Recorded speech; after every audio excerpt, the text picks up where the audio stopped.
சரண் Krishna YouTube சேனலுக்கு உங்களை அன்புடன் வரவேற்கின்றேன். வரக்கூடிய தைப்பூசத்தன்று நாம் மறந்தும் செய்யக்கூடாத ஒரு 3 தவறுகள் என்னென்ன அப்படிங்கிறத பற்றி தான் இந்த வீடியோவில் தெளிவாக நம்ம பார்க்க போகிறோம். நம்ம சேனலில் உள்ள வீடியோவை ஃபஸ்ட் டைம் நீங்கள் பார்க்குறீங்க அப்படின்னா மறக்காமல் நம்ம சேனலை சப்ஸ்கிரைப் பண்ணி வச்சுக்கோங்க.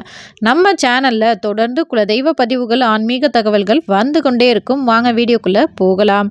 முதல்ல தைப்பூசம் வரக்கூடிய ஞாயிற்றுக்கிழமைகள்ல வருகின்றது. அன்னைக்கு நிறைய பேர் வீட்டில் விரதம் இருப்பாங்க, இல்லை உங்களுக்கு தெரிஞ்சவங்க விரதம் இருப்பாங்க. அப்போ அந்த விரதம் இருக்கிற முறையை பற்றி நம் தாழ்வாக பேசக்கூடாது. இன்னும் ஒரு சிலர் சொல்லுவாங்க, அவங்க மேலே உள்ள அக்கறையில் தான் நம்மளும் சொல்லுவோம்.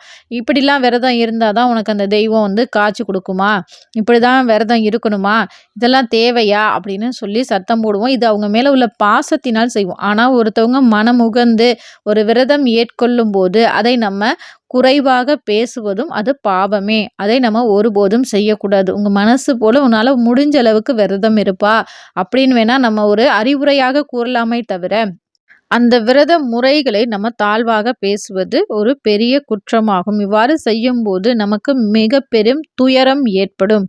2வது தவறு என்ன அப்படின்னு பார்த்தீங்கன்னா, பெண்கள் ஒருபோதும் இந்த நாட்கள்ல கண்ணீர் விடக்கூடாது. பெண்களை துன்புறுத்தக்கூடாது.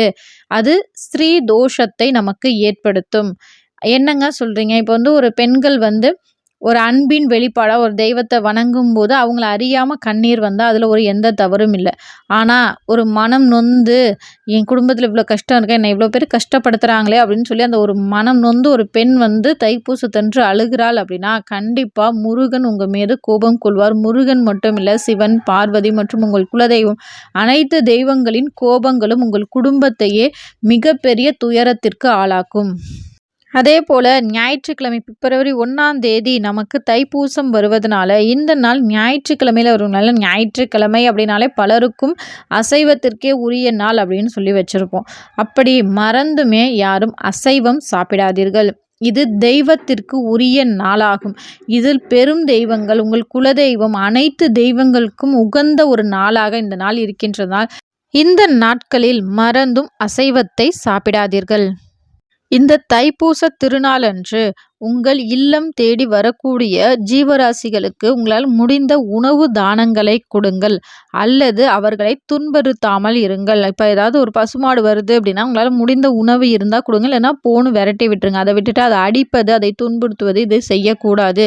அது உங்களுக்கு சாபத்தை ஏற்படுத்தும். இந்த சாபம் உங்களை மட்டும் இல்லை, உங்கள் தலைமுறைக்கே மிகப்பெரிய பாதிப்பை உண்டாக்கும்.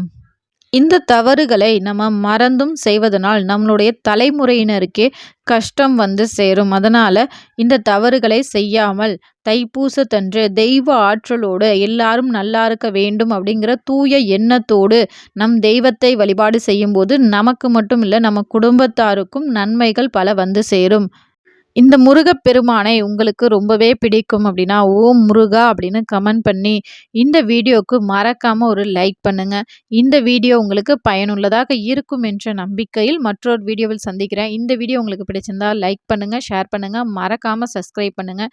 இது உங்கள் சரண் கிருஷ்ணா யூடியூப் சேனல். நன்றி, வணக்கம்.